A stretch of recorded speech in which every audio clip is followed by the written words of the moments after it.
RMS civil services में आपका स्वागत है। आज का टॉपिक है मौर्योत्तर काल भाग 3 और इससे पहले भाग 1 भाग 2 का वीडियो कंप्लीट हो चुका है। आप प्रीवियस वीडियो जाके देख सकते हैं।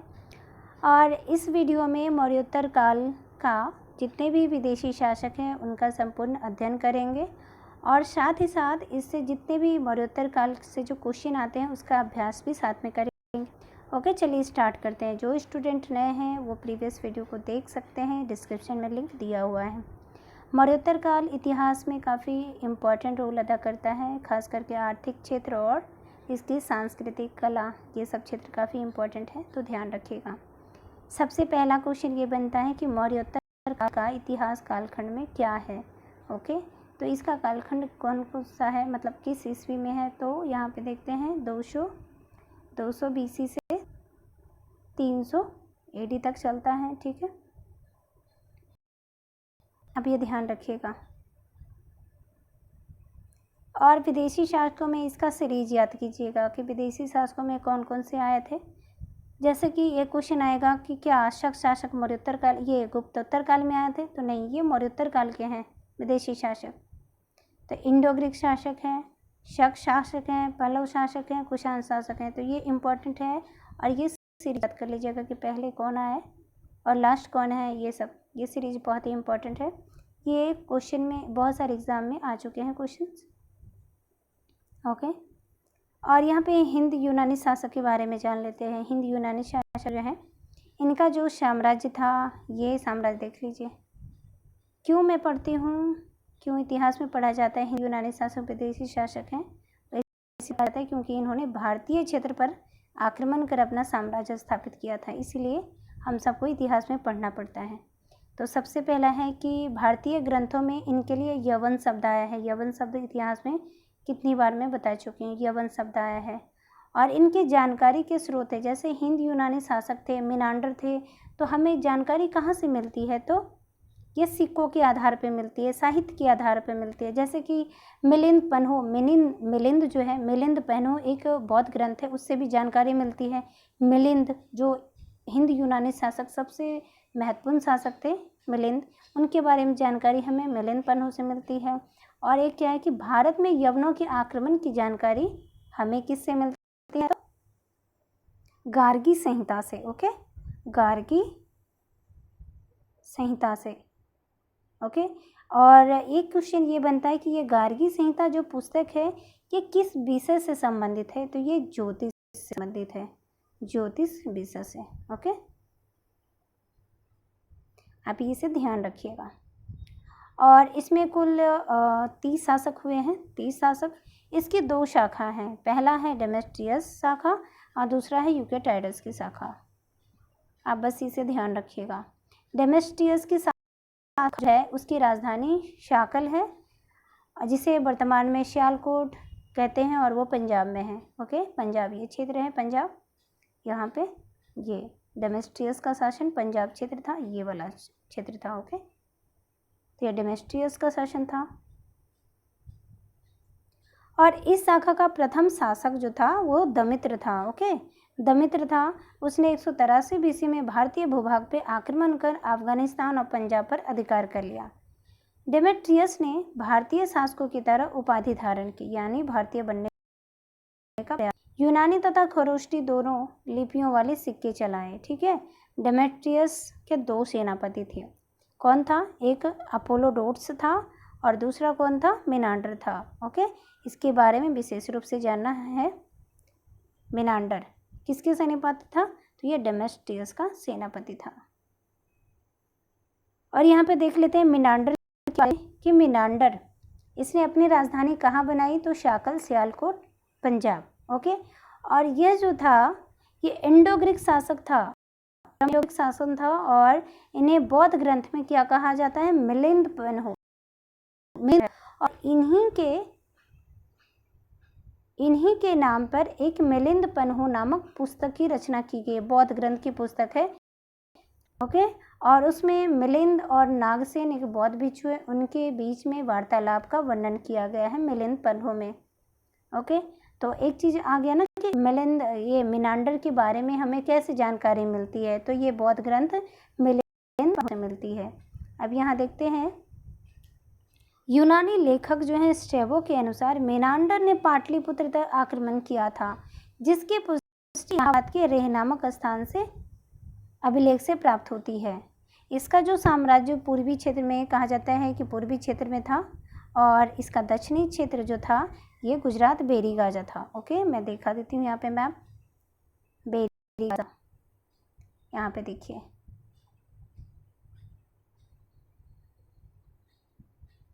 ये था बेरीगाजा था, ये बेरीगाजा हो गया और ये मथुरा क्षेत्र हो गया। ओके, ये मेनांडर का शासन था। और पाटलिपुत्र तक ऐसा कहा जाता है कि पाटलिपुत्र तक उसका आक्रमण हुआ था। ओके, चलिए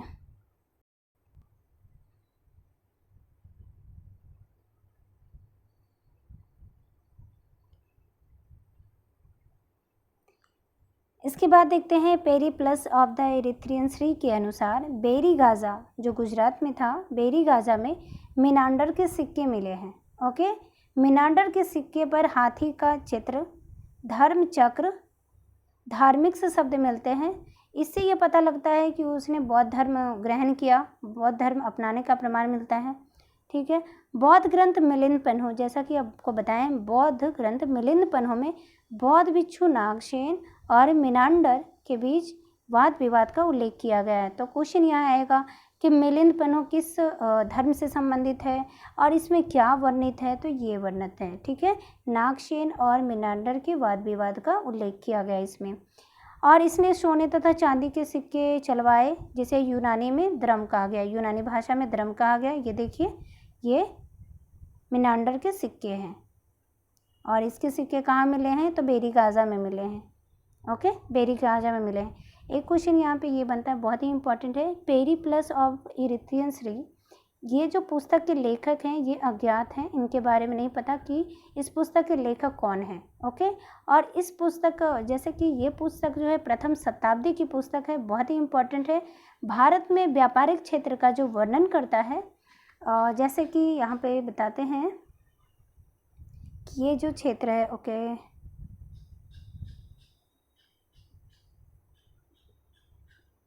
बंदरगाह का जो वर्णन किया गया है ये पेरीप्लस ऑफ इरिथ्रियन सी में किया गया कि मौर्योत्तर काल में व्यापार व्यवसाय जो थे वह उन्नत अवस्था में थे, भारतीय जो भारत के पक्ष में थे, संतुलित था। भारत जो था वो व्यापार से बहुत ही ज़्यादा समृद्ध हो रहा था, खास करके रोम साम्राज्य से ज़्यादा व्यापार होते थे, रेशम का व्यापार होता था, मसाले का व्यापार होता था।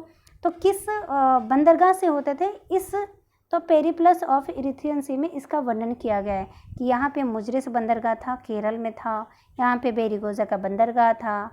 ठीक है, तो इसका वर्णन यहाँ पे किया गया है इस पुस्तक में, और इस पुस्तक के जो लेखक हैं वो अज्ञात है, इसे आप ध्यान रखिएगा। और ये जो पुस्तक है ये प्रथम शताब्दी की पुस्तक है।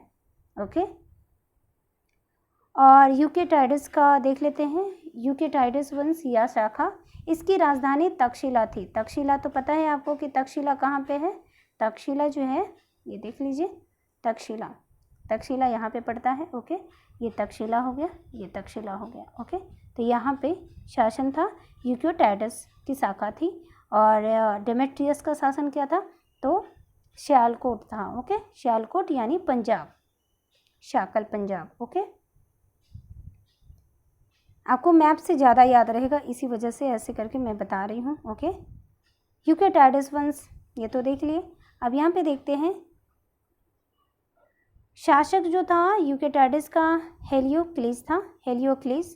और हेलियोक्लिस के बाद ये जो था एंटियालकिस ने शुंग शासक भागभद्र के दरबार में अपना राजदूत भेजा।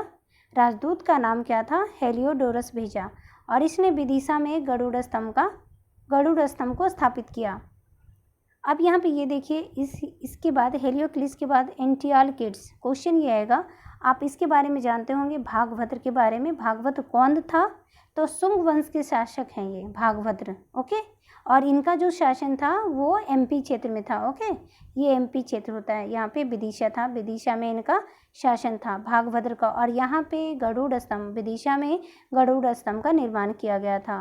और एंटियालकिड्स जो था राजदूत, ये राजा थे, ठीक है, यूकेटाइडिस वंश के, और इन्होंने अपने राजदूत हेलियोडोरस को भेजा। ओके, तो आप इसे ध्यान रखिएगा।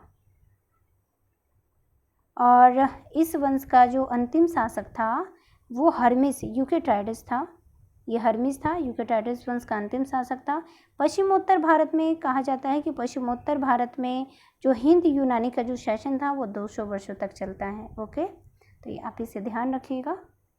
और सबसे इम्पोर्टेंट चीज़ ये है कि मेनांडर किस वंश का शासक था, तो हिंद यूनानी शासक था। शासन क्या था, और मथुरा साम्राज्य था, और फिर बेरीगाजा था, ये सब ध्यान रखिएगा। ओके, अब यूनानियों की देन ये बहुत ही इम्पोर्टेंट है। यूनानियों की क्या क्या देन है, भारत पे आक्रमण किया तो वो क्या क्या लाया। ओके, इसका मतलब ये है क्या प्रभाव पड़ा, क्या क्या लाया भारत में, उस मतलब उसके आक्रमण से भारत पे क्या क्या प्रभाव पड़ा। तो सबसे पहला है कि सर्वप्रथम इंडो ग्रीक शासकों ने लेख लिखने वाले सिक्के और सोने के सिक्के चलवाए। ये इम्पोर्टेंट है कि पहले जो था, पहले आहत मार के सिक्के, ठप्पा मार के सिक्के पहले चलती थी। अब क्या है कि उस पर लेख लिखने लगे। लेख लिखने से क्या हो गया कि उस काल के हमें ईस्वी की जानकारी हुई। ओके, तो लेख लिखने, सिक्के पर लेख लिखने की कला यूनानियों के द्वारा हमें प्राप्त हुई। ओके, इसके बाद देखिए कि राजत्व का दैवीय सिद्धांत हमें, कि राजा ही देव होता है। दैवीय सिद्धांत मतलब सबसे बड़ा ये होता है, भगवान माना गया राजत्व को। सांचों में सिक्का निर्माण की विधि आरंभ हुई। ओके, मुद्राओं पर राजा का नाम, चित्र, तिथि अंकित करने का प्रचलन यूनानियों के द्वारा किया गया। ओके, काल का गणना, संवत का प्रयोग करना, सप्ताह में 7 दिन, 12 राशियां, कैलेंडर वर्ष, ये सब किसके द्वारा आया, तो हिंद यूनानी शासकों के द्वारा आया। ठीक है, भारत में ज्योतिष कला का विकास इसके साथ ही आया। भारत में एक नवीन शैली, ये बहुत ही इम्पोर्टेंट है, भारत में एक नवीन शैली हेलेनिस्टिक कला का विकास हुआ। और भारतीय रंगमंच पर यवनिका, इसको बोलते हैं पर्दा। ओके, तो पर्दा प्रथा का जो आरंभ हुआ, पर्दा प्रथा ये यवनिका होता है, रंगमंच पे जो पर्दा लगता है उसको बोलते हैं। तो इसका भी आरंभ यूनानियों के द्वारा हुआ। अब यहाँ पे एक पॉइंट मैं बताती हूँ कि ये हेलेनिस्टिक कला जो होती है 2 कलाओं 3 कलाओं का संगम होता है। जैसे कि आप देखते हैं कि यहाँ पे गांधार शैली का विकास यूनानी कला और प्लस स्थानीय कला, भारतीय कला, स्थानीय कला का विकास से ही हमें गांधार कला का विकास मिलता है, मूर्ति कला का विकास मिलता है। तो हेलेनिस्टिक कला में क्या होता है कि 2-3 कलाओं का मिश्रित रूप होता है। जैसे कि यहाँ पे देखते हैं कि पटना कलम, जैसे पटना कलम है, ठीक है। पटना कलम में क्या है, पटना कलम का मिश्रण है, तो कंपनी शैली है, फिर मुगल शैली के भी कुछ रूप आते हैं, और स्थानीय शैली का रूप आते हैं, और मिलाकर क्या होता है हेलेनिस्टिक कला का विकास होता है। मतलब एक नए स्वरूप का, कला के एक नए स्वरूप का यहाँ पे विकास होता है, इसी को बोलते हैं हेलेनिस्टिक कला। इसमें मिश्रित कला का विकास होता है, और ये कहीं भी हो सकता है। हैं दूसरा जो विदेशी शासक हैं वो शक शासक हैं। शक शासक देखिए कि यह मूलतः सीरिया के उत्तर में निवास करते थे, ठीक है, सीरिया के उत्तर में निवास करते थे, और बोलन दर्रे से भारत आए। बोलन दर्रे यहाँ पे है, ओके, बोलन दर्रा यहाँ पे है, यहाँ पे बोलन दर्रे से भारत में उन्होंने निवास किया, आए इधर। भारतीय स्रोतों में शकों को सीथियन कहा गया है, ये इम्पोर्टेंट है। और शकों की जो शाखा थी वो कितनी शाखा थी, 5 शाखा थी, आप इसे ध्यान रखिएगा। कितनी शाखा थी, 5। अफगानिस्तान, मथुरा, ऊपरी दक्कन क्षेत्र, पश्चिमी भारत और पंजाब क्षेत्र था, जिसकी राजधानी तक्षशिला थी। ओके, तो आप इसे ध्यान रखिएगा, 5 शाखा थी। और ये देखिए ये शक का साम्राज्य था कि कहाँ कहाँ स्थापित किया, ये जो था ये साम्राज्य था। और यहाँ पे आक्रमण करके, ये पीला, हल्का पीला जो देख रहे हैं, ये यहाँ पे आक्रमण के द्वारा अपना साम्राज्य स्थापित किया था। और एक चीज़ आप देख सकते हैं कि यहाँ पे जो साम्राज्य था किसी एक और का साम्राज्य था, भारतीय शासक था। तो यहाँ पे जो शासन था वो किसका था बताएं, शातवाहन वंश का शासन था। ओके, यहाँ पे शातवाहन और यहाँ ये जो शक शासक, इन दोनों में अक्सर लड़ाई होती रहती थी। ठीक है, तो आप इससे ध्यान रखिएगा। और आपको पिछले वीडियो में बता चुके हैं कि सातवाहन और शक शासक रुद्रदामन में यहाँ पे लड़ाई हुई थी, जिसमें रुद्रदामन की जो पुत्री थी उनका विवाह हुआ था, पुलोमा से विवाह हुआ था। ओके, तो आप इसे ध्यान रखिएगा। अब प्रमुख जितने भी शासक होते हैं वो देख लेते हैं। मोगा या माउस, मोगा या माउस। ओके, तो तक्षशिला के शासकों में माउस जो था वो प्रमुख शासक था और इसे प्रथम शक शासक कहा जाता है। क्वेश्चन ये आएगा कि प्रथम शक शासक कौन था, तो मोगा या माउस। इसे मोगा कहा जाता है या माउस कहा जाता है। ठीक है, और इसके अनेक सिक्के प्राप्त हुए हैं, तक्षशिला से अनेक सिक्के प्राप्त हुए हैं। और यहाँ पे देखिए पश्चिमी क्षत्रप में क्षैरात वंश का शासन हुआ। क्षैरात वंश कहाँ, तो नासिक में हुआ। आप ध्यान रखिएगा, क्षैरात वंश नासिक में हुआ। और क्षैरात वंश के जो शासक थे वो नहपान थे। आप दो शासक के बारे में जानते होंगे, एक नहपान और दूसरा रुद्रदामन, पर ये आपको ध्यान नहीं होगा कि ये जो नहपान शासक है वो किस वंश से संबंधित थे। ये तो पता है आपको कि नहपान शासक और ये रुद्रदामन प्रथम ये शक शासक हैं, पर ये आपको ध्यान नहीं होगा कि क्षैरात वंश से हैं और रुद्रदामन जो है ये कामर्दक वंश से हैं। ये बहुत इंपॉर्टेंट है। ओके,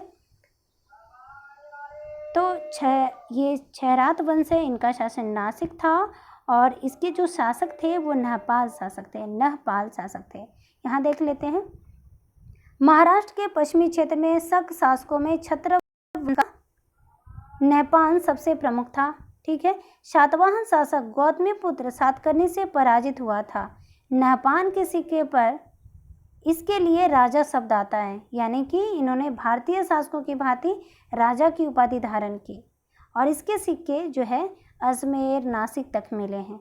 तो ये तो स्पष्ट हो गया कि इसका जो शासन था वो नासिक क्षेत्र था। आप इसे ध्यान रखिएगा, नहपान शासक जो था वो क्षैरात वंश से संबंधित था। नेक्स्ट देखते हैं ऊपरी दक्कन क्षेत्र में कामर्दक वंश। ओके, का वंश है ये, इनका शासन जो था उज्जैन क्षेत्र में था और कामर्दक वंश के तो रुद्रदामन प्रथम। भारत में शकों का सर्वाधिक प्रसिद्ध शासक रुद्रदामन प्रथम था और इनका जो कार्यकाल है वो 130 से 150 ईस्वी चलता है। ठीक है, गौतमीपुत्र सातकर्णी के बाद का ये काल है। ओके, राज्याधिकार कहाँ कहाँ था इनका राज्याधिकार, तो सिंध क्षेत्र था, कोंकण था, नर्मदा घाटी, मालवा और गुजरात क्षेत्र था। ठीक है, इम्पॉर्टेंट फैक्ट मैं आपको बताती हूँ कि यहाँ पे मैंने सुदर्शन झील का पुनरुद्धार करवाया था। ठीक है, और जब ये रुद्रदामन प्रथम का शासन था तो वहाँ के जो प्रांतपति थे, ठीक है, शुविशाख। रुद्रदामन संस्कृत का बड़ा प्रेमी था और उसने सबसे पहले विशुद्ध संस्कृत भाषा में चुनाड़ अभिलेख की करवाई। ठीक है, तो ये इम्पोर्टेंट है, आप इसे ध्यान रखें। ये मिलान करने के लिए आया है कि रुद्रदामन के समय सुदर्शन झील के पास, मतलब यहाँ पे गिरनार ये क्षेत्र पड़ता है, तो वहाँ के प्रांतपति कौन थे, तो शुविशाख थे। ओके,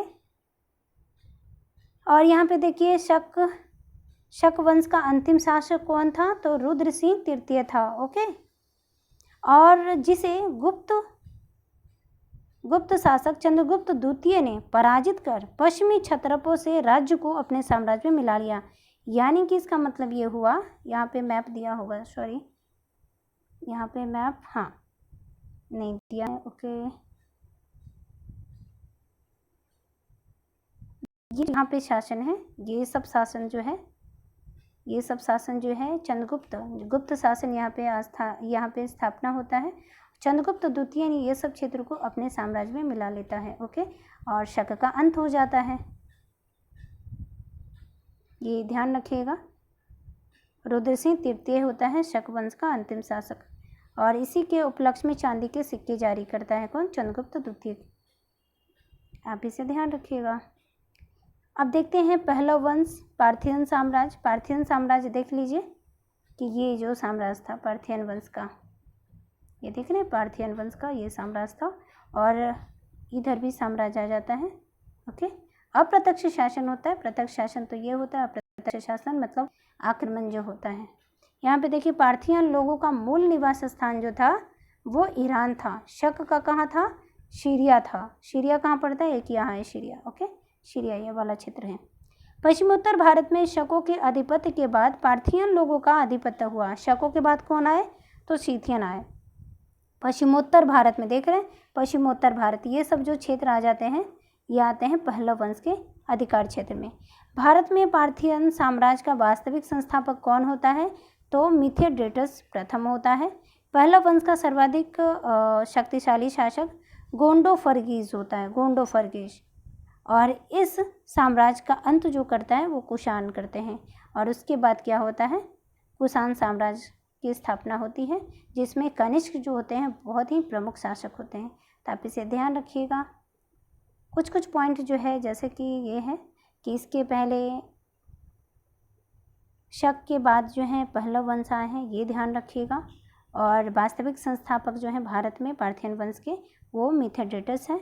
और प्रमुख शासक जो हैं गोंडोफर्गीज। देखिए क्वेश्चन ये आएगा कि गोंडोफर्गीज अगर बाय द वे आ जाए कि ये गोंडोफर्गीज जो है किससे संबंधित है? शक से हैं, कुषाण से हैं, पहलव से हैं। तो ये सब ध्यान रखिएगा कि ये पहलव वंश से संबंधित है, और वैसा कुछ भी नहीं है। और ये जो पहलव वंश के बाद है कुषाण वंश का साम्राज्य स्थापित हुआ। कुषाण वंश का साम्राज्य जो स्थापित हुआ वो ये वाला क्षेत्र है। ओके, ये सब क्षेत्र है साम्राज्य स्थापित हुआ। तो नेक्स्ट देख लेते हैं कुषाण वंश, जो बहुत ही इम्पोर्टेंट है इतिहास में। कुषाणों ने पार्थियन शासक का अंत कर स्वयं की सत्ता स्थापित की। इन्हें यूची या तोचेरियन यानी तोखारी भी कहा जाता था। इनका मूल निवास स्थान चीन की सीमा पर स्थित चीनी तुर्कमेनिस्तान था, तुर्किस्तान था। ओके, चीन की सीमा पर इनका शासन था, पहले निवास स्थान था। कालांतर में यूची कबीला 5 भागों में बट गया था। इन्हीं में एक कबीला भारत के कुछ भागों पर शासन किया, जिसके लिए हम पढ़ते हैं अभी। ओके, और कुषाण शासक में प्रमुख शासक देख लेते हैं कि कौन कौन सा शासक थे। हालांकि कुषाण शासन में तो बहुत सारे शासन हो सकते हैं, पर प्रमुख शासन जो पढ़ने के लिए उपयोगी है ये देखें कि इससे क्वेश्चन ज़्यादा आते हैं ये 4 लोग से। जैसे प्रथम है कुजुल कटफिसेस, दूसरा है विम कटफिसेस, तीसरा है कनिष्क, चौथा है हुविस्क। तो आप इसे ध्यान रखिएगा, ठीक है। कुजुल कटफिसेस के बाद विम कटफिसेस, फिर इसके बाद कनिष्क, और इसके बाद बहुत सारे शासक बीच में आते हैं। तो इन चारों को ध्यान रखिएगा, एग्जाम में इन्हीं चारों से क्वेश्चन बनते हैं। कुजुल कटफिसेस के बारे में जान लेते हैं कि कुजुल कटफिसेस भारत में कुषाण वंश की स्थापना कुजुल कटफिसेस ने की है, ठीक है। उसने रोमन सिक्कों की नकल करके तांबे के सिक्के चलाए, ठीक है। इसने क्या किया? तो तांबे के सिक्के चलाया, तांबे का सिक्का चलाया। कुजुल कटफिसेस भारत में कुषाण वंश के संस्थापक, वास्तविक संस्थापक थे। ओके, अब इसके बाद देखते हैं कि विम कटफिसेस। तो विम कटफिसेस जो है भारत में कुषाण शक्ति का वास्तविक संस्थापक माना जाता है। उसने सिंधु नदी पार करके तक्षशिला और पंजाब पर अधिकार कर लिया, ठीक है। तक्षशिला और पंजाब पर अधिकार कर लिया। इस पे तो पहले जो किसका शासन था? शक का शासन था, पहले आपको बताया ना, शक का शासन था। अब क्या हो गया कि इस पे जो शासन हो गया वो कुषाण वंश का हो गया। तक्षशिला और पंजाब पर अधिकार कर लिया। उसने बड़ी संख्या में सोने के सिक्के जारी किए, ध्यान रखिएगा, सोने के सिक्के जारी किए। उसके सिक्के पर एक और यूनानी लिपि और दूसरी ओर खरोष्टी लिपि का उत्कीर्ण किया गया। वह शैव मतानुयायी था। ध्यान रखिएगा कि विम कटफिसेस जो था वो शैव मतानुयायी था। उसने महेश्वर की उपाधि धारण की। उसके कुछ सिक्कों पर शिव नंदी त्रिशूल की आकृति मिलती है। इम्पॉर्टेंट फैक्ट है ये कि भारत में सर्वप्रथम सोने के सिक्के विम कटफिसेस ने चलाया। ओके, भारत में, ध्यान रखिएगा, भारत की बात कर रहे हैं, तो विम कटफिसेस ने चलाया। कनिष्क के बारे में देखते हैं, कई कुषाण वंश का शासन कहाँ कहाँ स्थापित हुआ ये देख ले। तो कुषाण वंश का देखिए यहाँ शासन था, ये और ये जो था, ये वाला जो शासन आप देख रहे हैं हल्का ग्रीन जो है, ये वाला पॉइंट, ये जो मैं दिखा रही हूँ ये वाला, ये आक्रमण करने के परिणाम स्वरूप ये क्षेत्र विजित किया गया है। ओके, और ये इनका डायरेक्ट शासन था, ये वाला क्षेत्र डायरेक्ट शासन था। तो वो देख लेते हैं। कुषाण वंश का महानतम शासक कनिष्क था और 78 AD में ईस्वी में राज्यारोहण हुआ, राज्याभिषेक किया और उसने शक संवत चलाया, जिसे वर्तमान में भारत सरकार द्वारा प्रयोग में लाया जाता है। रोमन सम्राट की भांति कनिष्क ने कैसर और सीजर की उपाधि धारण की। ठीक है, अशोकों की भांति ये छत्रप शासन व्यवस्था को लागू किया, ये ध्यान रखिएगा, छत्रप शासन व्यवस्था को लागू कनिष्क ने किया। इसकी राजधानी जो थी वो प्रथम राजधानी थी, ये प्रथम राजधानी जो थी वो पेशावर, जिसे पुरुषपुर कहा जाता था, और दूसरा मथुरा। आप यहाँ पे देखिए ये वाला क्षेत्र था, ये मथुरा हो गया, ये मथुरा हो गया, और दूसरा है पेशावर, ये वाला क्षेत्र। ओके, यहाँ पे ये वाला क्षेत्र आएगा, यहाँ पे पेशावर या पुरुषपुर क्षेत्र। ओके, तो इसे ध्यान रखिएगा। कनिष्क ने कश्मीर जीतकर कनिष्कपुर नामक नगर बसाया। ओके, आप इसे ध्यान रखिएगा, कश्मीर में कनिष्कपुर नामक नगर को बसाया। श्रीनगर को किसने बसाया तो बताएं? अशोक ने। नेक्स्ट देखते हैं कि कनिष्क जो था वो बौद्ध अनुयायी था। कश्मीर के कुंडल वन में, आप इसे ध्यान रखिएगा, कश्मीर के कुंडल वन में वसुमित्र की अध्यक्षता में, वसुमित्र, यह वसुमित्र की अध्यक्षता में चतुर्थ बौद्ध संगीति का आयोजन हुआ।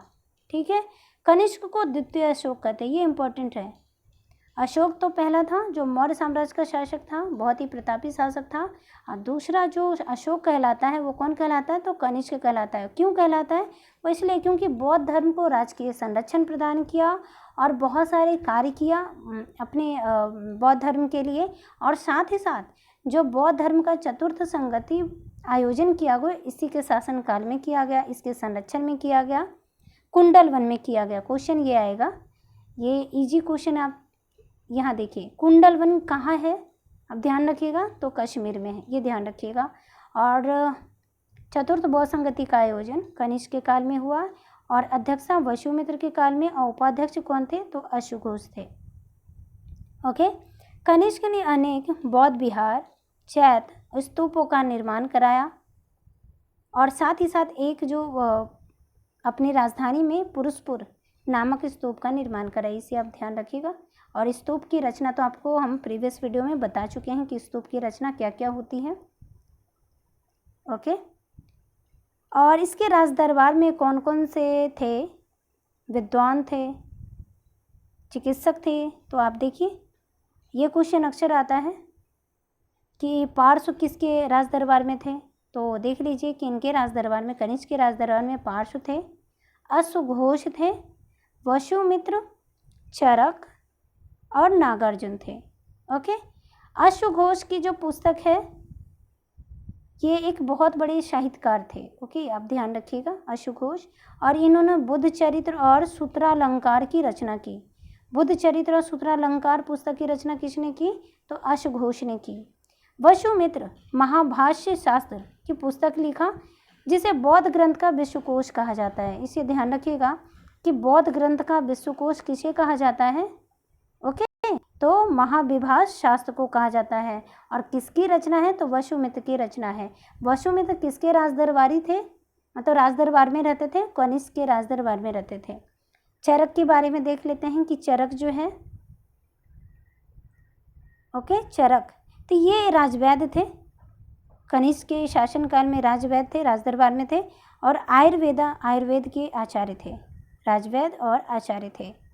नागार्जुन के विषय में जान लेते हैं कि नागार्जुन दार्शनिक और वैज्ञानिक थे। माध्यमिक सूत्र, ये क्वेश्चन इंपॉर्टेंट है, आ चुका है ये, कि माध्यमिक सूत्र की रचना किसने की तो नागार्जुन ने की। ओके, और ये माध्यमिक सूत्र में सापेक्षता के सिद्धांत का प्रतिपादन भी इन्होंने किया, नागार्जुन ने किया। तो आप इसे ध्यान रखिएगा कि कनिष्क के राज दरबार में कौन कौन से थे विद्वान, कौन कौन से तो नागार्जुन थे, पार्श्व, अश्वघोष, वसुमित्र और चरक थे, और इनके विषय में आप याद कर लीजिएगा। अब यहाँ पे देखते हैं कनिष्क के बारे में कि कनिष्क ने पाटलिपुत्र पाटलिपुत्र पर आक्रमण कर प्रसिद्ध विद्वान अश्वघोष, बुद्ध का भिक्षापात्र और एक अनोखा मुकुट प्राप्त किया। ओके, तो अश्वघोष कहाँ से लाया गया था? पाटलिपुत्र से लाया गया था। एक अनोखा मुकुट प्राप्त किया, पाटलिपुत्र पे भी आक्रमण किया था। ओके, और महास्थान में पाई गई कनिष्क की एक खड़ी हुई प्रतिमा अंकित मिली है मूर्ति पर। ठीक है, और मथुरा में एक कनिष्क की एक प्रतिमा है जिसमें घुटने तक चोगा और भारी जूते पहने हुए दिखाया गया। यहाँ पे देखिए, यहाँ पे है कुषाण शासक देवपुत्र। कनिष्क जो उपाधि धारण किए हैं वो देवपुत्र की उपाधि धारण किया। आप इसे ध्यान रखिएगा, देवपुत्र की उपाधि। ओके, ये देवपुत्र की उपाधि कनिष्क ने धारण किया है। और ये मिला कहाँ है? ये जो कनिष्क मथुरा में मिला है। ठीक है, मथुरा के माट में मिला है ये प्रतिमा मिली है। ठीक है, ये प्रतिमा जिसमें घुटने तक चोगा पहने हुए और भारी जूते दिखाया गया है। देख रहे हैं, घुटने तक चोगा पहने हुए, लंबा सा कोट पहना हुआ है। ठीक है, और ये भारी जूते पहने हुए, इनके पहनावे को दर्शाया गया, इसे आप ध्यान रखिएगा। ओके, ये वाला फिगर है। कनिष्क का चीन के शासक पांचाओं से युद्ध हुआ, जिसमें पहले कनिष्क की तो पराजय हुई, उसके बाद विजय हुआ। ठीक है, पांचाओं का जो शासन था ये चीन का शासन था। ठीक है, ये चीन का शासन था। कुषाण का जो लड़ाई, कनिष्क की लड़ाई इससे भी होती थी, अक्सर होती थी। ओके, तो इसे ध्यान रखिएगा। और कनिष्क ने चीन से रोम को जाने वाले सिल्क मार्ग पर अपना नियंत्रण स्थापित किया। अब देखिए, ये सिल्क मार्ग जो था ना, ये जो सिल्क मार्ग था ये रेशम का व्यापार था। इस क्षेत्र से रेशम का व्यापार होता था, इसलिए इसको सिल्क मार्ग कहा गया। ये देखिए, ये इंडिया है, ये इंडिया है, और ये सिल्क मार्ग था। यहाँ पे देखिए, ये पेशावर क्षेत्र है। ठीक है, ये पेशावर क्षेत्र है, और यहाँ पे भारत में कई क्षेत्रों में आंतरिक रूप से व्यापार होता था। और ये देखिए, ये जो था ये यहाँ तक, ये व्यापार यहाँ से ये इधर इधर। तो ये जो सिल्क मार्ग था, ये देख रहे हैं यहाँ, ये जो शासन था, ये व्यापारिक मार्ग था। ठीक है, और ये जो व्यापारिक मार्ग था ये भारतीय क्षेत्र इससे जुड़ा हुआ था, भारतीय क्षेत्र जुड़ा हुआ था। ओके, तो मौर्योत्तर काल जो था व्यापारिक दृष्टि से बहुत ही समृद्ध था, और यहाँ पे जो था शासन जो था वो रोमन साम्राज्य का शासन था। ओके, और यहाँ से भारत का व्यापार अधिक होता था, और कुषाणों का सिल्क मार्ग पर नियंत्रण था, बहुत सारी चुंगी प्राप्त करता था। ठीक है, कुषाण का शासन यहाँ पे है, मथुरा यहाँ पे है, तक्षशिला यहाँ पे है, एक प्रमुख व्यापारिक केंद्र था ये भी। ओके, तो आप इसे ध्यान रखिएगा।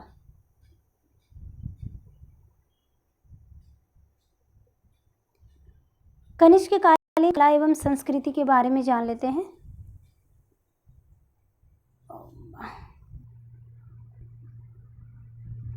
कनिष्क कालीन कला एवं संस्कृति महान संरक्षक, उसके समय में मूर्ति कला की गांधार एवं मथुरा शैली का विकास हुआ। अब यहाँ पे देखिए, गांधार शैली पहला जो है ये गांधार शैली है, दूसरा मथुरा शैली। कनिष्क के संरक्षण में इन दोनों शैलियों का विकास हुआ, और ये शैली जो है ये मूर्ति कला शैली है, मूर्ति बनाए गए थे। यहाँ पे देखते हैं कि उत्तर सीमांत प्रांत क्षेत्र में ये विकसित हुआ और यूनानी शैली से प्रभावित था, अतः इसे भारतीय यूनानी कला के रूप में जाना जाता है। ओके, और इसी कला शैली को, ये है भारतीय यूनानी शैली, मतलब भारत की शैली और यूनानी शैली दोनों का मिश्रित रूप जो हुआ वो क्या हो गया? हेलेनिस्टिक कला, हेलेनिस्टिक कला। ठीक है, एक नई शैली का विकास।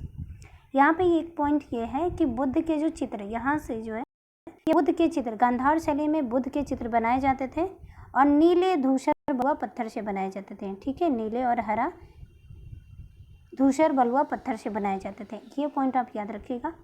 दूसरा है मथुरा शैली, और मथुरा के आसपास क्षेत्रों में विकसित हुआ मथुरा शैली का विकास, और स्वदेशी स्तर पे विकास, या इसमें ये है कि इसमें किसी भी मिश्र शैली का विकास नहीं हुआ। जिस तरीके से इसमें यूनानी शैली का मिश्रण था, इसमें नहीं था। ये पूर्णतः स्वदेशी स्तर पर बनाए गए थे। चित्तीदार लाल बलुआ पत्थर से इसमें प्रयोग हुआ था, तो ये इम्पॉर्टेंट है। लाल बलुआ पत्थर से मथुरा शैली का विकास हुआ। और यहाँ पे क्वेश्चन ये है कि ये हिंदू, जैन और बौद्ध से संबंधित मथुरा शैली था। ओके, ये 3 धर्म से था संबंधित और ये एक धर्म, बौद्ध धर्म से संबंधित था। तो आप इसे देख लीजिए। और ये थोड़ा मैं बता देती हूँ, ये जो क्षेत्र है, सॉरी,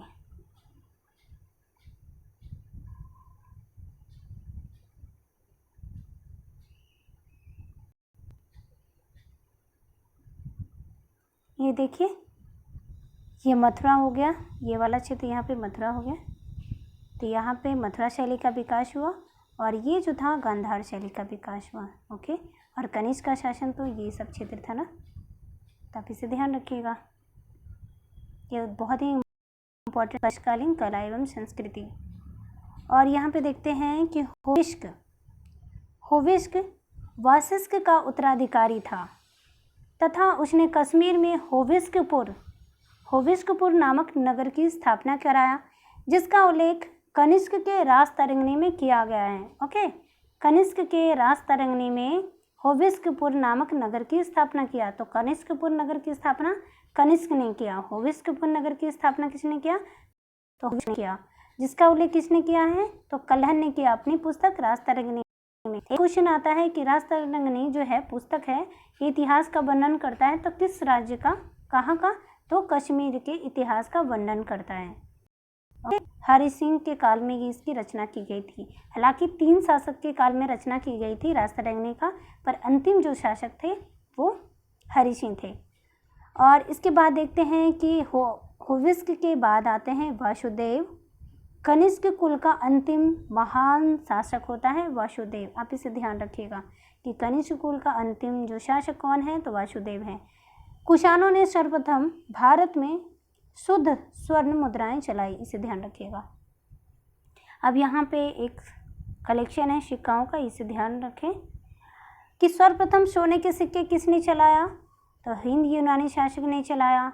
सर्वाधिक सोने के सिक्के किसने चलाए? शुद्ध, तो कुषाण ने चलाया। सर्वाधिक सोने के सिक्के जो चलाए ये गुप्त शासक ने चलाए। इसमें मिलावटी, जो गुप्तकालीन जो सोने के सिक्के होते थे, इसमें कुछ मिलावट होती थी। ठीक है, तो सर्वाधिक सोने के सिक्के जो चलाए वो गुप्तकालीन सिक्के चलाए, गुप्त काल के शासकों ने चलाया। ठीक है, सर्वप्रथम आहत के सिक्के, आहत मतलब होता था ठप्पा वाली मुद्रा होती थी, उसमें कोई आकार वगैरह नहीं होते थे, ठप्पा मार के सोने और चांदी के सिक्के बनाए जाते थे। और नंद वंश के काल में सर्वप्रथम आहत वाले सिक्के जारी किसने किए? तो नंद वंश के। सर्वाधिक आहत वाले सिक्के किसने जारी किए? तो मौर्य शासक ने जारी किए। किसने जारी किया? तो मौर्य शासक ने जारी किया। और सर्वप्रथम चमड़े के सिक्के किसने जारी किया? तो सातवाहन ने। और शीशे के सिक्के भी सातवाहन ने जारी किए। तो सर्वप्रथम चमड़े का सिक्का अगर आ गया ना, तो ये सातवाहन होंगे। तो आप, ये बहुत अच्छा कलेक्शन है, आप इसे ध्यान रखिएगा, ये क्वेश्चन अक्सर आता है। ओके, सीरीज में मिलाने के लिए आ सकता है और नहीं तो ये एकल से भी आ सकता है क्वेश्चन। तो आप इसे, और ये जो है ये सभी एग्जाम में आएंगे, कोई ज़रूरी नहीं कि हायर एग्जाम में आए या लो एग्जाम में आए। ओके, ये सभी के लिए इम्पोर्टेंट है। मौर्योत्तरकालीन महत्वपूर्ण तथ्य देख लेते हैं। संपूर्ण मौर्योत्तरकालीन देखेंगे कि राजनीतिक जो व्यवस्था थी वो विकेंद्रीकृत थी। अब यहाँ पे ये देख लेते हैं कि विकेंद्रीकृत कैसे थी भैया। तो ये भारत का मैप है। ओके, और ये जो शासन है यहाँ पे देख लेते हैं। ओके, तो यहाँ पे जो देखते हैं विदेशी आक्रमण होता है, भारत पे आक्रमण होता है। और अभी मैं बताई हूँ कि शक का, कुषाण का, कनिष्क, ये सातवाहन का शासन यहाँ पे चलता है। मौर्योत्तर काल का ये शुंग वंश का शासन चलता है, विदिशा में शासन उनका चलता है। यहाँ सातवाहन वंश का चलता है, यहाँ पे शक वंश का शासन चलता है, पार्थियन का शासन चलता है। इसका मतलब ये हुआ कि कोई भी केंद्र की शासन व्यवस्था यहाँ नहीं थी कि कोई एक राजा होता और संपूर्ण भारतीय क्षेत्र पर अपना शासन करता, वैसी व्यवस्था तो थी नहीं। तो इसीलिए इसे कहा जाता है कि विकेंद्रीकृत था। ठीक है, केंद्रीकरण का अभाव नहीं था। केंद्रीकरण तो मौर्य काल में था। मौर्य काल में कैसे था? तो एक राजा होता था और संपूर्ण क्षेत्र पर अपना साम्राज्य स्थापित किया था। एक राजा होता था और सभी क्षेत्र का वो होता था, प्रमुख होता था, इसलिए उसको केंद्रीकृत शासन करते थे। और मौर्योत्तर काल में तो सभी अपने अपने क्षेत्र में राजा हुआ करते थे। ओके, चीनी शासकों के अनुरूप कुषाण राजाओं की मूर्तियां स्थापित करने के लिए मंदिर बनवाए थे, जिसे कहा जाता था देवकुल। तो देवकुल किसे कहा जाता था? तो कुषाण काल में मंदिर को कहा जाता था। और देवपुत्र की उपाधि कुषाण शासकों ने धारण किया। ठीक है, देवपुत्र कनिष्क को कहा जाता है, उन्होंने उपाधि धारण किया। मूर्ति पूजा का आरंभ कुषाण काल में आरंभ होता है, ये ध्यान रखिएगा। और कुषाणों ने राज्य शासन में छत्र प्रणाली आरंभ की, तो ये इंपॉर्टेंट है। शकों और पार्थियों ने 2 आनुवंशिक राजाओं की संयुक्त शासन परिपाटी आरंभ की। संयुक्त शासन प्रणाली, आप इसे ध्यान रखिएगा कि संयुक्त शासन प्रणाली जो थी कुषाणों ने आरंभ की, और एक और शासक हैं इतिहास में विजयनगर के साम्राज्य के शासक हरिहर एवं बुक्का ने दोनों साथ में संयुक्त शासन आरंभ किया था। ओके, कुषाणों ने प्रांतों में द्वैत शासन व्यवस्था, जो आधुनिक काल में द्वैत शासन, कॉटियस, जो द्वैत शासन के प्राथमिक जो प्रतिपादक हैं कॉटियस, तो उसी की बात कर रहे हैं कि कुषाणों ने प्रांतों में द्वैत शासन आरंभ किया। तो प्राचीन काल में द्वैत शासन का आरंभ कहाँ मिलता है? तो कुषाण के काल में मिलता है, मौर्य काल में, और आधुनिक काल में अंग्रेजों के शासन काल में मिलता है। ओके, और ये देखिए द्वैत शासन का मतलब होता है उस क्षेत्र में 2 लोग का शासन चलाना। ठीक है, 2 लोग, उस क्षेत्र में 2 लोग शासन चला रहे हैं।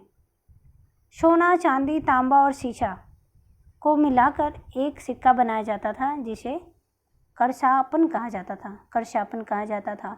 मौर्योत्तर काल में सोने के सिक्के को निष्क या स्वर्ण कहा जाता था। चांदी के सिक्कों को शतमान कहा जाता था और तांबे के सिक्कों को काकनी कहा जाता था। आप इसे ध्यान रखिएगा।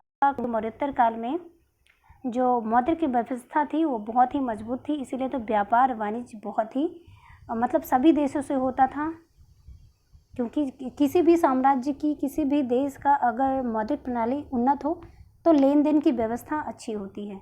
ओके, अब व्यापारिक केंद्र के बारे में देख लेते हैं। व्यापारिक केंद्र जो हम आपको बताए थे कि प्रथम शताब्दी की एक पुस्तक है पेरिप्लस ऑफ इरिथियन श्री। ओके, तो उसी पुस्तक में बारबेरिकस जो सिंधु मुहाने, ये बंदरगाह है, तो कि सिंधु मुहाने से व्यापार होता था। अरिकामेडु तो पूर्वी तट पे बंदरगाह था, यहाँ पे देख लीजिए, अरिकामेडु पूर्वी तट पे बंदरगाह थे। बेरीगाजा या भड़ौच, ये क्षेत्र देखिए भड़ौच, ओके दे लेते हैं, तो ये पश्चिमी तट पे बंदरगाह थे। और यहाँ पे मुजरिस, हुंडी, ये सब केरल में था, ये सब बंदरगाह थे, व्यापारिक बंदरगाह। काली मिर्च को मौर्योत्तर काल में यवनिका कहा गया, ये याद रखिएगा। यवन प्रिय किसे कहा गया? तो काली मिर्च को कहा गया यवन प्रिय। निगम का प्रधान श्रेष्ठी कहलाता था। निगम का जो प्रधान होता था, व्यापारिक ये सब संगठन है तो श्रेष्ठी कहलाते थे। श्रेणियों को, जो व्यापारिक जो श्रेणियाँ होती थी, कई सारे व्यापारी श्रेणी का निर्माण करते थे। ओके, और उन श्रेणियों को उत्तर भारत में सेठ कहा जाता था। जैसे आज बहुत मतलब कि पहले जो कहते थे बहुत सारे सेठ साहूकार होते थे ना, तो उत्तर भारत में उनको सेठ कहा जाता था और दक्षिण भारत में उन्हें सेट्टी कहा जाता था। शेट्टी कहा जाता था या चटियार कहा जाता था। तो ये समझ गए ना कि ये सब व्यापारिक संगठन के एक नाम होते थे। व्यापारियों को उत्तर में, श्रेणियों को उत्तर में सेठ, और साउथ में जो कहा जाता था शेट्टी या चटियार। जैसे शिल्पा शेट्टी, शेट्टी जो है ना ये नाम है। और यहाँ पे देखिए कि विदेशियों को वात्य क्षत्रिय कहा गया। व्रात्य क्षत्रिय इसलिए कहा गया, विदेशी भारतीय क्षेत्र पे आते थे। ओके, और ये क्या करते थे कि भारतीय जो कला संस्कृति होती थी और जो ये क्षत्रिय जो होते थे, क्षत्रिय धर्म को ग्रहण करते थे, अपने आप को कहते थे कि हम भी क्षत्रिय हैं। तो यानी कि इनको जो था भारतीय संस्कृति में इन्हें निम्न क्षत्रिय कहा गया कि ठीक है, आप तो भारतीय जैसे क्षत्रिय तो है नहीं, आपका भारतीय क्षेत्र तो है नहीं, तो ठीक है आप निम्न स्तरीय क्षत्रिय रहेंगे। निम्न स्तरीय क्षत्रिय रहेंगे। ओके, तो निम्न क्षत्रिय को व्रात्य क्षत्रिय कहा गया। जो भी आक्रमणकारी भारत में बसते थे वो अपने आप को क्षत्रिय कहते थे, मतलब भारतीय क्षेत्र में अपने आप को ढालते थे। जैसे कि फॉर एग्जांपल ये है कि मुगल काल में जो शासक आए, जैसे कि बाबर आए, बाबर ने भारत पे आक्रमण किया और वो भारत में बस गए, उनका वंशज भारत में ही बस गया।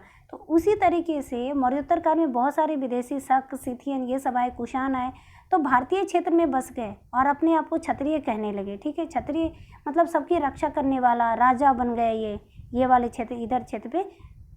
तो इसीलिए इन्हें निम्न क्षत्रिय का दर्जा दिया गया, उच्च क्षत्रिय का नहीं। जो भारतीय होते थे वो क्षत्रिय होते थे, इन्हें व्रात्य क्षत्रिय कहा गया, निम्न क्षत्रिय कहा गया। ओके, और यहाँ पे देखते हैं कि मौर्योत्तर काल में शैव धर्म के अंतर्गत पशुपत संप्रदाय का विकास हुआ। तो किस काल में पशुपत संप्रदाय का विकास हुआ? तो मौर्योत्तर काल में। और इसके जो प्रवर्तक थे, संस्थापक थे, ये लकुलिश थे। लकुलिश, तो पशुपत संप्रदाय के संस्थापक लकुलिश थे। ओके, और ये पशुपत संप्रदाय किससे संबंधित था? तो शैव धर्म से। अब ध्यान रखिएगा इसे। और मौर्योत्तरकालीन साहित्य है जो काफ़ी इम्पोर्टेंट है, ये अक्सर एग्जाम में पूछ चुका है। गाथा सप्तशती पुस्तक के लेखक कौन हैं? गाथा सप्तशती पुस्तक के लेखक हाल ये कौन है? आपको प्रीवियस वीडियो में मैं बता चुकी हूँ कि ये जो है सातवाहन वंश के बहुत ही प्रमुख शासक हैं, इनकी सांस्कृतिक उपलब्धियाँ हैं। ओके, तो आप इसे याद कर लीजिएगा। गाथा सप्तशती के लेखक हैं ये हाल सातवाहन हैं। महाभाष्य के पतंजलि हैं। ओके, और पतंजलि आपको पता है कि किन के पुरोहित थे? पुष्यमित्र शुंग के पुरोहित थे। तो आप इसे ध्यान रखिएगा कि पुष्यमित्र शुंग के पुरोहित थे। ये क्वेश्चन पिछली बार में आ चुका है आईएएस में। और चरक, ये चरक हैं, तो चरक संहिता और किसके राज दरबार में थे? तो कनिष्क में। ये भरतनाट्यम है, भरतनाट्यम ये और नाट्यशास्त्र, इसके रचना भरत मुनि है। और इसमें जो है संगीत कला का वर्णन किया गया है, संगीत से संबंधित है, राग से संबंधित ये पुस्तक है। कामसूत्र के लेखक हैं वात्सायन हैं। सौंदरानंद और बुद्ध चरित के लेखक अश्वघोष हैं, जो चतुर्थ बौद्ध संगति में उपाध्यक्ष रहे थे। स्वप्नवाश्व दत्ता के लेखक हैं भास। और भी पुस्तक होंगे, बस इतना देख लीजिएगा, ये काफ़ी इम्पोर्टेंट है, अक्सर एग्जाम में आया हुआ है। अब अभ्यास प्रश्न देख लेते हैं।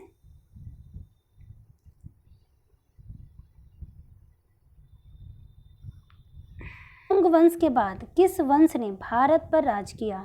तो बताएं कि शुंग काल के बाद, शुंग वंश के बाद कौन सा वंश आया? आपको पढ़ा चुके हैं, तो ये कण्व वंश आया है। ओके, कण्व वंश आया है। सेकंड देखिए कि निम्नलिखित में से कौन सा एक अन्य तीनों से भिन्न है? ओके, समकालीन है। तो आप बताएं क्या होगा इसका आंसर? बिंबिसार तो नहीं होगा, बुद्ध नहीं होंगे, प्रसेनजीत नहीं होंगे, तो कौन से होंगे? तो मिलिंद जो है ये मौर्योत्तर काल के शासक हैं। ओके, तो इसे आप ध्यान रखिएगा। और इस टाइप के क्वेश्चन आए हुए हैं, ये क्वेश्चन आया हुआ है, ये सब जितने भी क्वेश्चन हैं ये सब आ चुके हैं। ठीक है, और मैं आपको बता रही हूँ कि किस टाइप से क्वेश्चन आते हैं, ये ध्यान रखिएगा। निम्नलिखित में से किसने भारत में स्वर्ण सिक्कों का प्रचलन नियमित उपयोग के लिए किया? तो बताएं इसका आंसर क्या होगा? विम कड़फिशेस ने किया। ओके, 4 नंबर क्वेश्चन है कि बिना बिगाड़ के किसने सुदर्शन झील का जीर्णोद्धार कराया? ये क्वेश्चन आ चुका है। तो बताएं कि 4 का आंसर क्या होगा? रुद्रदामन प्रथम ने कराया। ये कौन था? तो शासक था। ओके, 5 नंबर क्वेश्चन देखिए कि कनिष्क के सारनाथ बुद्ध प्रतिमा अभिलेख की तिथि क्या है? बताएं। इसका आंसर जो होगा वो 81 होगा। ओके, 81 AD होगा। और 71 AD में तो इनका कुषाण जो कनिष्क शासक हैं इनका राज्याभिषेक हुआ था। आप इसे याद कर लीजिएगा। 6 नंबर देखिए कि किस अभिलेख में रुद्रदामन प्रथम की विभिन्न उपलब्धि वर्णित है? तो बताएं इसका आंसर क्या होगा? इसका आंसर जूनागढ़ होगा। ओके, 7 नंबर है कि प्राचीन भारत में भारत पे आक्रमणों के संबंध में निम्नलिखित में से कौन सा एक सही है? तो आपको मैं बताई हूँ ना कि ये सीरीज वाइज क्वेश्चन आते हैं। तो बताएं कि यूनानी, शक, पहलव, कुषाण। दूसरा है पहलव, यूनानी, कुषाण, शक। तीसरा है शक, यूनानी, कुषाण, पहलव। 4 में है कि शक, पहलव, कुषाण, यूनानी। तो बताएं इसका आंसर क्या होगा? ऑप्शन ए। ओके, ये होगा कि पहले यूनानी आए, फिर शक आए, फिर पहलव आए, फिर कुषाण आए। तो ये सीरीज याद कर लीजिएगा। और 8 नंबर में क्वेश्चन है कि ये किसका कथन है कि मैंने उत्तर को छोड़कर शेष तीनों क्षेत्रों को जीत लिया। तो कनिष्क है, रुद्रदामन है, कुजुल, कटफिशेश और नैपान है। तो बताएं इसका आंसर क्या होगा? कनिष्क होगा। ओके, कनिष्क होगा।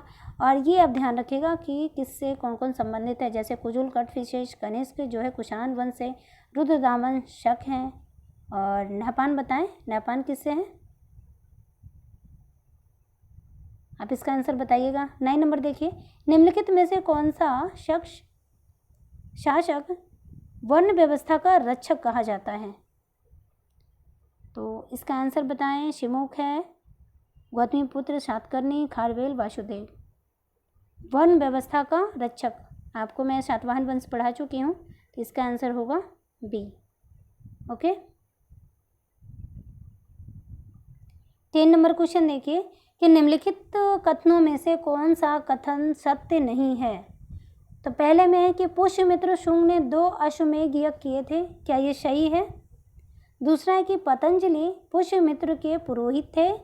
तीसरा है कि वानभट्ट ने पुष्यमित्र शुंग को अनार्य कहा है। और चौथा है कि भरहूत स्तूप बनाने का श्रेय पुष्यमित्र शुंग को दिया जाता है। तो आप बताएं कि इसमें से कौन सा गलत है? मैं आपको पढ़ा चुकी हूँ, तो बताएं कि वानभट्ट ने पुष्यमित्र शुंग को अनार्य कहा था, ना कि आर्य कहा था। वह इसलिए कहा था क्योंकि जो अशोक के द्वारा 84,000 स्तूप का जो निर्माण किया था अशोक ने, उसको ये तोड़वा दिया था। इसी वजह से वानभट्ट ने पुष्यमित्र शुंग को अनार्य कहा था। ओके, ये ध्यान रखिएगा। और भरहूत स्तूप का निर्माण का श्रेय किसे दिया जाता है? तो पुष्यमित्र शुंग को दिया जाता है। आप इसे ध्यान रखिएगा। काव्य शैली का प्राचीनतम नमूना किसके अभिलेख में मिलता है? तो बताएं इसका आंसर क्या होगा? ऑप्शन ए, काठियावाड़ का रुद्रदामन का जूनागढ़ अभिलेख। और 12 नंबर क्वेश्चन देखिए, उत्तरी तथा उत्तर पश्चिमी भारत में सर्वाधिक तांबे के सिक्के किसने जारी किया? तो बताएं। Option A Indo Greek, option B कुषाणों ने, ऑप्शन सी शकों ने, ऑप्शन डी प्रतिहारों ने। तो बताएं 12 नंबर का आंसर क्या होगा? Option B, Kushan. ओके, आप ध्यान रखिएगा, कुषाण। 13 नंबर क्वेश्चन देखिए कि निम्नलिखित में से किस शासक को, यहाँ को होना चाहिए, शासक को सर्वप्रथम सोने के सिक्के जारी करने का श्रेय दिया जाता है? तो बताएं इसका आंसर क्या होगा? Option B. Okay, option B, Bhim Kadphises के द्वारा। 14 नंबर क्वेश्चन देखिए, यौधव सिक्कों पर किस देवता का अंकन है? और यौधव जो शासक हैं, छोटा सा साम्राज्य है, आप ये बताइएगा कि यौधव जो शासक का साम्राज्य वो कहाँ था? आप इसे कमेंट बॉक्स में दीजिएगा इसका आंसर। ओके, तो यहाँ पे इसका आंसर बताएं कि उनके सिक्कों पर किस देवता का अंकन मिलता है? तो कार्तिकेय का। और यहाँ पे इम्पॉर्टेंट फैक्ट ये है कि यौधव वंश के जो शासक हैं या क्षेत्र हैं, तो सिक्कों के आधार पे इनके बारे में जानकारी मिली है। तो आप इसका आंसर बताइए कमेंट बॉक्स में जो क्वेश्चन पूछी हूँ। 15 नंबर क्वेश्चन है कि निम्नलिखित में से कौन सा एक कनिष्क के दरबार में संबद्ध नहीं था? तो बताएं। अश्वघोष तो था, चरक था, नागार्जुन था, और पतंजलि तो नहीं थे। पतंजलि तो किससे संबंधित थे? तो पुष्यमित्र शुंग के पुरोहित थे। 16 नंबर क्वेश्चन देखिए, निम्नलिखित नगरों में से किसका उल्लेख कनिष्क के रबतक अभिलेख में नहीं है? रबतक अभिलेख, पहले में श्रावस्ती, दूसरे में कौशाम्बी, तीसरे में पाटलिपुत्र, चौथे में चंपा। तो बताएं कि कनिष्क का जो है ना, ये रबतक अभिलेख है। ये भी क्वेश्चन आ सकता है कि कनिष्क का रबतक अभिलेख किससे संबंधित है? रबतक अभिलेख कनिष्क से संबंधित है। तो इसमें किसका वर्णन नहीं किया गया है? तो इसका जो होगा आंसर वो श्रावस्ती होगा। और इसमें किस किस का वर्णन है, तो साकेत का, कौशाम्बी का, पाटलिपुत्र का, चंपा का। ओके, आप इसे ध्यान रखिएगा। साकेत, श्रावस्ती नहीं, यहाँ पे साकेत होगा। ओके, और यहाँ पे देखिए 17 नंबर क्वेश्चन है, निम्नलिखित में से कौन सा शासक वन व्यवस्था का रक्षक कहलाता है। ओके, ओ sorry,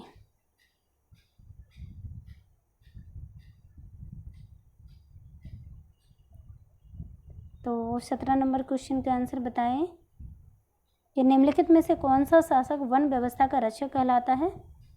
option C, okay, Gautamiputra Satakarni होगा।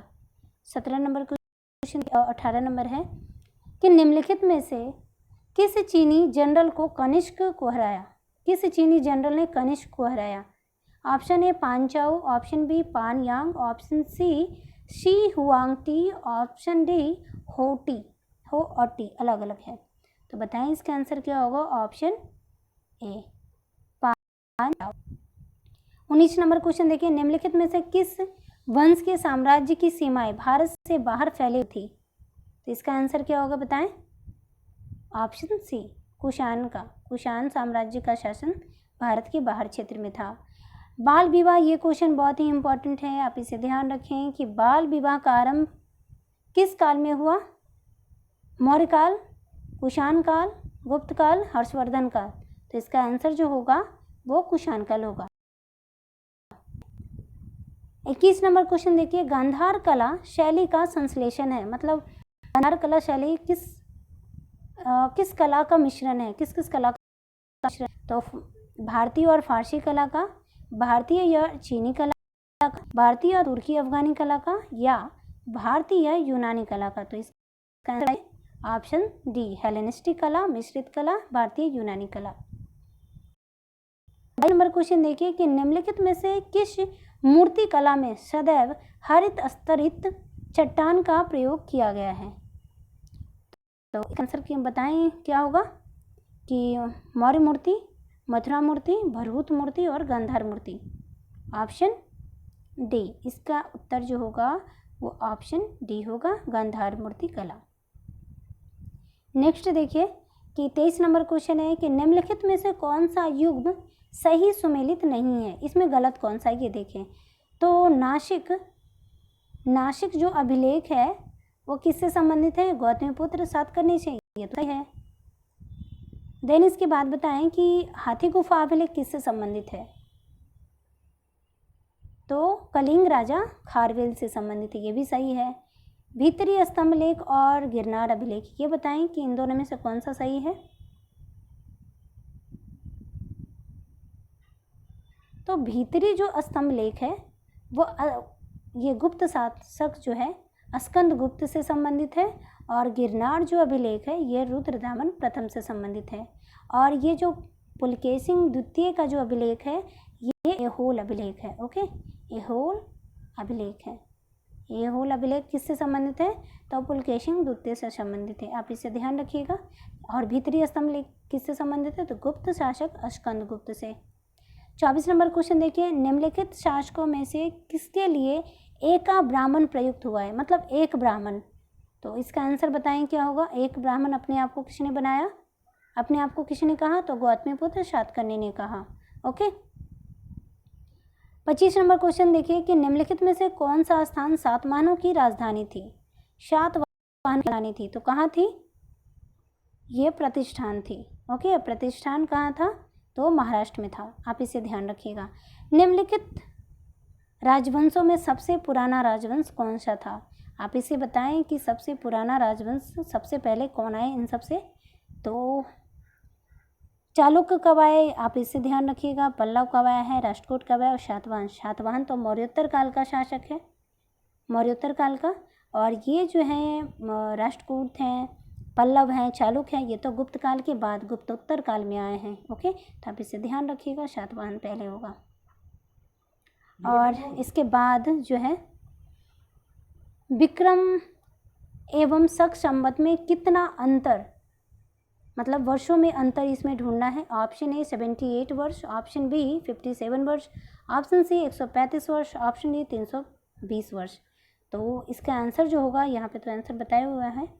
ये क्वेश्चन इंपॉर्टेंट था इसलिए मैं इसे लाई हूँ। ओके, तो इसका जो आंसर होगा 135 वर्ष। अब कैसे होगा वो मैं बताती हूँ कि वर्तमान जो कैलेंडर है, कोई भी वर्तमान कैलेंडर मान लीजिए, जैसे 2018 मान लेते हैं, तो इसमें क्या होगा 57 वर्ष जोड़ें, क्योंकि 57 वर्ष जो है ना, ये 57 वर्ष, 57 ये BC है। ओके, और ये 78 जो है AD है, तो यहाँ पे क्या है 57 वर्ष जोड़ने पर विक्रम संवत तथा 78 वर्ष घटा देने पर शक संवत प्राप्त होता है।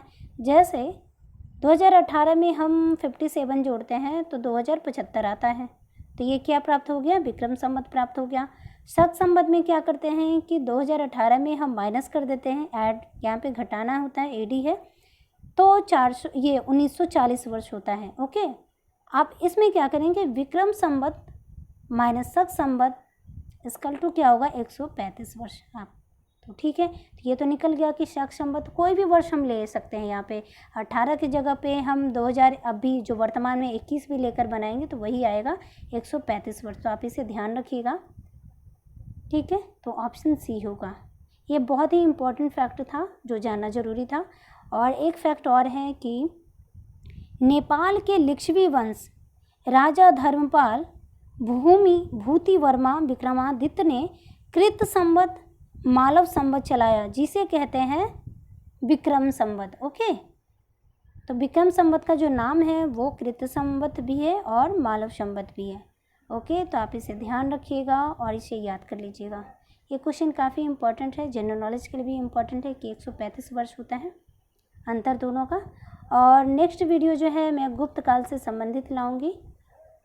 अगर वीडियो अच्छा लगे तो आप लाइक करें, शेयर करें। Okay, thank you.